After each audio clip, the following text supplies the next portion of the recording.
que al final venir aquí es como que te haga pensar en plan de, joder, igual mis aitites o mis mamás pues igual necesitan ayuda y a veces en plan como no me da pereza y también pues hay que como ayudarles y también pues pensar en todo el mundo, que no solo estamos nosotros y que hay que pensar en todos.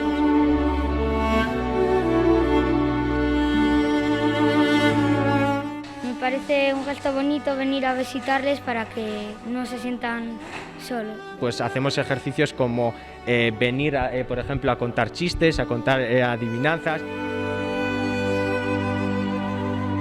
a compartir distintas canciones que ellos conocen, que nosotros conocemos, cantar juntos, villancicos.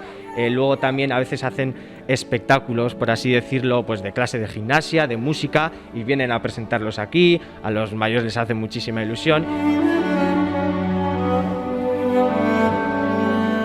Ellos siempre están en contacto con nosotros y nosotros con ellos y ellas, y realizamos vídeos musicales para ellos, se los enviamos. También participamos el año pasado en un villancico conjunto con ellos.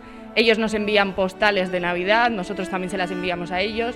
Al final están dedicadas y es una manera personal de mantener el contacto con ellos, y al final eso para ellos es muy enriquecedor. Y las tienen todos guardadas, eso es verdad, las tienen todos encima de la cama. Y ellos están muy contentos al final de mantener esa relación con ellos, porque también les da esa vida que al final ellos necesitan. Que estén con vosotros, que os cuenten, que os pregunten. Sí me gusta, a mí eso sí me gusta, la verdad.